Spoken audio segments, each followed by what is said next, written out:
Bonjour, je suis en Ingé 1 et je m'appelle Anatole. Alors aujourd'hui, je vais vous présenter mon projet d'intelligence artificielle. L'objectif était d'intégrer une intelligence artificielle dans une application de lunettes connectées. L'application a pour but de rajouter des informations dans le quotidien de l'utilisateur.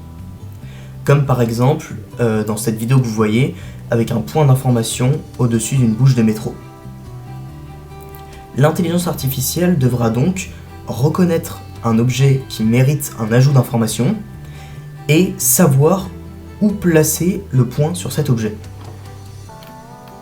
D'abord, on va parler du moteur 3D. Donc pour mon intelligence artificielle, j'avais besoin de données, beaucoup de données. J'ai donc décidé de recréer un moteur 3D très simple à partir de zéro. L'avantage est que je peux générer autant d'images que je veux et comme je veux.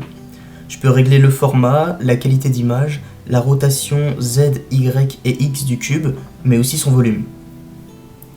Mon code il est aussi capable de générer d'autres formes comme des pyramides, mais par souci de praticité, j'ai décidé d'entraîner mon IA que sur des cubes pour l'instant.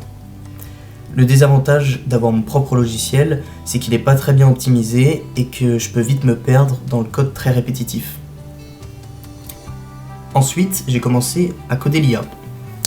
Alors à la base, je comptais utiliser un modèle open source pour la reconnaissance d'images, mais comme j'avais déjà fait mon moteur 3D à partir de zéro, je me suis dit que ce serait très cool si je codais mon IA aussi à partir de zéro. Donc pour ce faire, je me suis renseigné sur les mathématiques qui se cachent derrière les intelligences artificielles, notamment en ce qui concerne la rétropropagation. Et donc j'ai appris pas mal de choses, comme la fonction sigmoïde par exemple. Ensuite, je me suis mis à coder cette IA. Donc j'ai d'abord fait une neurone très simple, puis j'en ai rajouté d'autres pour créer une deuxième couche de neurones. Et donc la première couche, elle consiste à trouver des points simples sur l'image, donc les 8 points du cube, les 8 extrémités, et le centre de mon cube. La deuxième couche, elle prend en entrée les sorties de la première couche. Donc pour trouver un point plus complexe, et ce point, c'est celui qui est au-dessus, au centre de la face supérieure. Alors c'est un peu compliqué dit comme ça, donc pour vous imaginer, je vous ai mis quelques photos à l'écran pour que vous voyez où est-ce qu'il se situe. Et donc par exemple, ce point, il pourrait correspondre à l'emplacement du point d'information au-dessus de la bouche de métro, comme dit précédemment. Ce point est vraiment plus difficile à trouver car il nécessite vraiment la compréhension du volume du cube. J'ai ensuite combiné mon IA avec mon moteur 3D et je l'ai entraîné sur un échantillon d'1 million de cubes aléatoires. J'ai aussi rajouté une petite interface utilisateur et l'affichage de l'erreur. Et voici le résultat de mon IA lors d'un test sur un nouveau cube aléatoire.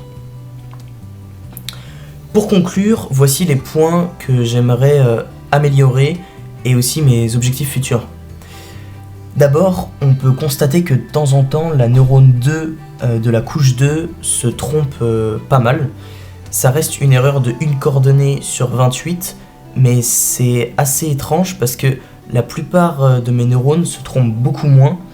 Et cette neurone-là, elle se trompe en moyenne 3 à 4 fois plus que les autres. Et j'arrive pas à expliquer ce phénomène. Et donc je pense que ça mériterait une investigation plus profonde sur le sujet. Il faudrait aussi que j'augmente la qualité de mon tableau, parce que pour l'instant j'entraîne mon IA sur un tableau de 28 par 28 cases, ce qui est minuscule comparé à une image réelle, et donc il faudrait que je puisse au moins traiter des images de 512 pixels pour correspondre à la réalité. Aussi j'aimerais rajouter du bruit, donc de l'aléatoire autour de mon cube, pour simuler les imperfections de la réalité, et voir comment réagit mon IA. Et enfin pour terminer, une fois que tout ça se sera réalisé, il faudra que je trouve de la donnée pour entraîner mon IA sur le monde réel, et enfin après ça, elle sera prête à l'usage.